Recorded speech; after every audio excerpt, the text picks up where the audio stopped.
रघुपति राघव राजा राम, पतित पावन सीताराम। रघुपति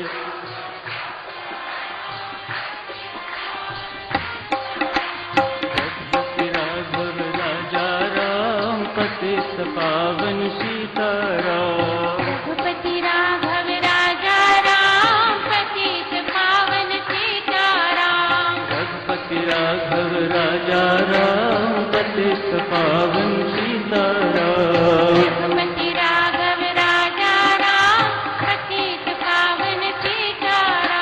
रघुपति राघव राजा राम, पतित पावन सीताराम। रघुपति राघव राजा राम, पतित पावन सीताराम। रघुपति राघव राजा राम, पतित पावन सीताराम। रघुपति राघव राजा राम, पतित पावन सीताराम। रघुपति राघव राजा राम, पतित पावन सीताराम। रघुपति राघव राजा राम, पतित पावन सीताराम। रघुपति राघव राजा राम, पतित पावन सीताराम। रघुपति राघव राजा राम, पतित पावन सीताराम। रघुपति राघव राजा राम, पतित पावन सीताराम। रघुपति राघव राजा राम, पतित पावन सीताराम। रघुपति राघव राजा राम, पतित पावन सीताराम। रघुपति राघव राजा राम, पतित पावन सीताराम। रघुपति राघव राजा राम, पतित पावन सीताराम। रघुपति राघव राजा राम, पतित पावन सीताराम। रघुपति राघव राजा राम, पतित पावन सीताराम। रघुपति राघव राजा राम, पतित पावन सीताराम। रघुपति राघव राजा राम, पतित पावन सीताराम। रघुपति राघव राजा राम, पतित पावन सीताराम। रघुपति राघव राजा राम, पतित पावन सीताराम। रघुपति राघव राजा राम, पतित पावन सीताराम। रघुपति राघव राजा राम, पतित पावन सीताराम। रघुपति राघव राजा राम, पतित पावन सीताराम। कोटि कोटि प्रणाम है मेरी माताओं सज्जनों, आप सबके श्री चरणों में मेरी असंख्य बार चरण वंदना स्वीकार कीजिएगा। परमेश्वर की अपार कृपा है, समय से मुझे यहाँ पहुंचा दिया है। आपके दर्शनों की बड़ी भारी लालसा थी, समय पर पहुंच सकूं, आपको सबको चरण वंदना अर्ज कर सकूं एवं आज के इस मांगलिक दिवस पर सबको बधाई दे सकूं। विजयदशमी का मांगलिक दिवस है, आज दशहरा है। आप सबको बहुत बहुत बधाई देता हूं। थोड़े दिनों के बाद करवा चौथ भी है, उसके बाद दीपावली भी है। मैं करवा चौथ पर भी यहाँ नहीं हूँगा, दीपावली पर भी यहाँ नहीं हूँगा, तो उन दिनों के लिए भी आज ही आप सबको बहुत बहुत बधाई देता हूँ। शुभकामनाएं, मंगल कामनाएं, परमेश्वर कृपा करें। ये तीनों महामांगलिक दिवस आप सबके लिए शुभ मंगल एवं कल्याणकारी हूँ। शुभ मंगल एवं कल्याणकारी हूँ। शुभ मंगल एवं कल्याणकारी हूँ। आज आप देखोगे जगह जगह पर रावण, मेघनाथ एवं कुंभकर्ण के पुतले बना के तो जला दिए जाते हैं। ये लगभग हर वर्ष ही होता है। अध्यात्म इन्हें काम, क्रोध, लोभ, मोह, अहंकार के प्रतीक, विकारों के प्रतीक अध्यात्म घोषणा करता है कि ये इनके प्रतीक हैं, विकारों के प्रतीक। जो चीज साधक जनों जला दी जाती है उसे बार बार जलाने की आवश्यकता नहीं पड़ती। एक बार जला दी जाती है तो वह जल की चीज राख हो जाती है। उसके अंदर पुनर्जीवन की क्षमता नहीं रहती। जो चीज राख हो गई वह पुनर्जीवित तो नहीं हो सकती। बड़ा आश्चर्य है, हम सब इस तथ्य को जानते हैं। ये पिछले साल भी जलाए थे, इस बार फिर जलाए जा रहे हैं, तो थोड़ा कारण ढूंढने की आवश्यकता होगी।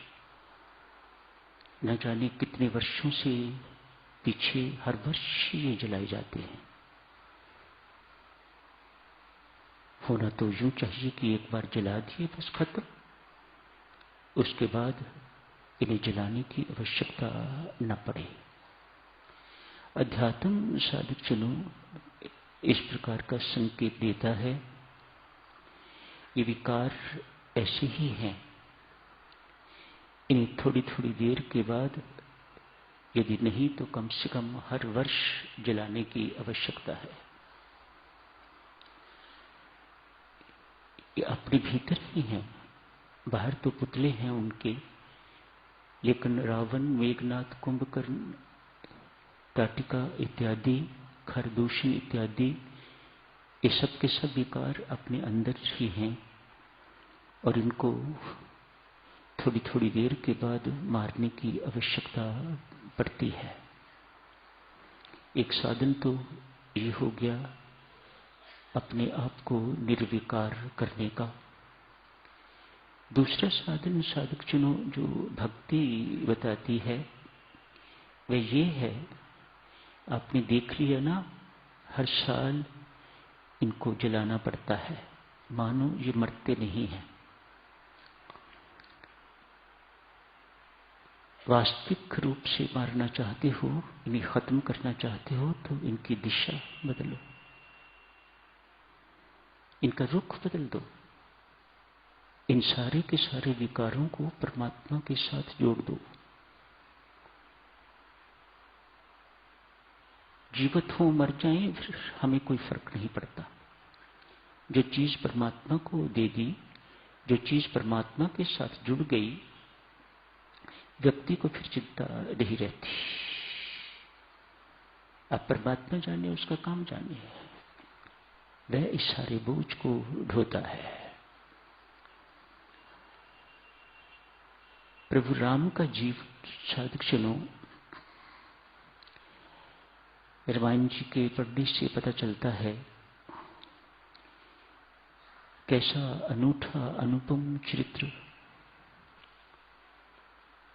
अपने देश में ही नहीं सारे संसार के हृदय में प्रभु राम घर करते हैं। He is so popular all over the world। क्या किया है खास इन्होंने जिसके कारण ये इतने लोकप्रिय हैं? जो गिरे हुए थे उन्हें उठाया है, जो उठे हुए थे उन्हें उछाला है।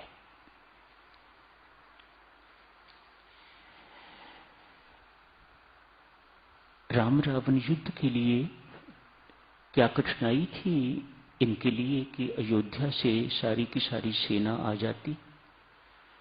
हुक्म करने की देरी थी। भरत जी महाराज स्वयं, शत्रुघ्न स्वयं सारी की सारी सेना लेके वहां पहुंच सकते थे। प्रभु राम को इस वक्त सहायता की आवश्यकता है, लेकिन नहीं। उन्होंने कहा मुझे उस सेना की आवश्यकता नहीं, जो मेरे पास उपलब्ध हैं, जिनको लोग नीच समझते हैं, जिनको छोटे समझते हैं, मेरा जीवन है ही इसी काम के लिए कि मैं उनको उभारूं, उनको उठाऊं। वानर हैं, आदिवासी हैं, सबको प्रभु राम ने उठाया है। और किस हद तक उठाया है, इनकी तुलना गुरुजनों से करी है, अपने भाइयों से करी है। इतना ऊपर उठाया है इनको कि ये उनके तुल्य हैं, उनके बराबर। एक हंसी वाली बात आपको अर्ज करता हूं प्रभु के जीवन की। आज दिन भी खुशियां मनाने वाला ही है, सो हम भी खुशी में सम्मिलित होते हैं। प्रभु का राज्याभिषेक हो गया है। एक एक करके तो सबको विदा कर रहे हैं। वानरों को भी कहा है कि ये भी अब प्रस्थान करें। उससे पहले प्रभु के मन में इस प्रकार का संकल्प उठा, इन्होंने मेरी बहुत सेवा की है, जी जान से सेवा की है, तो जैसे मानव बैठ के भोजन करते हैं वैसे मैं इनको भी भोजन करवाऊं। सामान्यतः तो एक पेड़ से दूसरे पर कूदते हैं, वहीं भोजन इत्यादि करते हैं। हनुमान जी को कहा कि हनुमान, मेरा बहुत मन है कि मैं इन सबको, जैसे हम पंक्तियों में बैठ के आगे पत्तल रख के थाली रख के बैठ के खाना खाते हैं, इन सबको भी खाना। कितनी सरलता है परमात्मा में, कितना सद्भाव है उनके हृदय में। मैंने इनके लिए कुछ नहीं किया, इन्होंने अपना सर्वस्व मेरे ऊपर निछावर कर दिया था। मेरा बहुत मन है कि मैं इनको अपने सामने भोजन करवाऊं। हनुमान जी महाराज इन सब के स्वभाव को जानते हुए आनाकानी करते हैं। रहने दो प्रभु, क्या खाना खिलाना है, आप ही का खाते हैं। इतनी देर वहां रहे, आप ही का दिया खाते थे, आप रहने दो इस बात को। पर प्रभु नहीं माने। तो प्रभु नहीं माने तो फिर कौन इनकार कर सकता है। पंक्तियों में बिठा दिया है सारे के सारे वानरों को, इनके आगे पत्तलें रख दी गई हैं। पत्तलों में जो इनका प्रिय भोजन है वह भगवान ने बनाया हुआ है, बनवाया हुआ है, वह डलवाते जा रहे हैं। हनुमान जी महाराज का कड़ा अनुशासन है, खड़े हैं, खबरदार कोई गलती फलती नहीं करनी, आराम से बैठे रहो, जब मैं इशारा करूं तब खाना, सब इकट्ठे मिलके खाएंगे। ऐसे नहीं कि तुम पहले शुरू कर दो, यहां बदतमीजी नहीं करनी। बड़ा कड़ा अनुशासन है हनुमान जी महाराज का। हर एक के आगे घूम रहे हैं मानो गुर्ज लिए हुए, खबरदार किसी ने कोई गड़बड़ करी तो देखो मेरे हाथ में क्या है, मारूंगा पीटूंगा। अपने आप बेचारे बड़े दुबक के बैठे हुए हैं। कंदमूल इत्यादि जो कुछ भी भगवान ने बनवाया हुआ था पत्तलों में डलवाते गए। इनका बड़ा प्रिय भोजन है पक्के आम। न जाने भगवान ने कहां से प्रबंध किया, सीजन था कि नहीं सीजन था परमात्मा जाने, पर हर एक के पत्तल में एक एक बढ़िया पका आम रखा। आम को देख के तो ये बामरे से हो जाते हैं, आम इनका बहुत प्रिय है। अब हर कोई अपने आप पर अंकुश नहीं रख सका, तो एक ने आम को पकड़ा और उसको चूसने के लिए उसको दबाया, तो उसकी गिटक निकल के, गुठली निकल के तो किसी दूसरे के ऊपर जा गिरी, हुफ हुफ हो गया। एक कोलाहल सा वहां मच गया, शोर मच गया। सारे के सारे अपनी पत्तलें वहीं पर वहीं रखी धरी रह गई। सारे के सारे अपना एक एक आम पकड़ के तो पेड़ों पर जाके आम को चूसना शुरू कर दिया, खाना शुरू कर दिया। हनुमान जी महाराज प्रभु के सामने हाथ जोड़ के कहते हैं, प्रभु मैंने आपको पहले ही कहा था आप ऐसा ना करो, ये इनको खाना पीना नहीं आता, ये इनके वश की बात नहीं है अनुशासन। तो वही हुआ। प्रभु राम कहते हैं मुस्कुरा के, नहीं हनुमान ऐसा मत कहो, जो आज मैंने देखा है मैं कभी भूल नहीं सकूंगा। इसको याद कर करके, इस घटना को याद कर करके तो मैं अपना खून बढ़ाता रहूंगा। मेरे प्रिय, ऐसी घटना मेरी आंखों के सामने घटित हुई। अरे जिसने भी इस घटना को देखा है, यदि याद करेगा तो कितनी प्रसन्नता होगी उन्हें इस घटना को याद कर करके। ये प्रभु राम का स्वभाव है। देखिए सचनो, कितना प्यारा हमारे इष्ट, हमारे परम इष्ट, हमारे सर्वस्व। परमेश्वर कृपा करें हम सब पर, हमें उनके भरपूर आशीर्वाद सदा मिलते रहें। स्वभाव है ना उनका, कृपा करने के अतिरिक्त उन्हें कुछ आता ही नहीं है। परमात्मा के कृपा स्वरूप को राम कहा जाता है। आज साधकजनों, उन्हीं का दिन माना जाता है, विजयदशमी का दिन। आप सबको फिर बहुत बहुत बधाई देता हूं, शुभकामनाएं, मंगल कामनाएं। धन्यवाद। इंतजार करने के लिए आपका हृदय से धन्यवादी हूं। बहुत कृपालु हैं आप, बहुत दयालु हैं आप। मुझ जैसे पर इतना स्नेह, अयोग्य पर ये परमात्मा की कृपा ही है, उन्हीं की अपार कृपा है। धन्यवाद।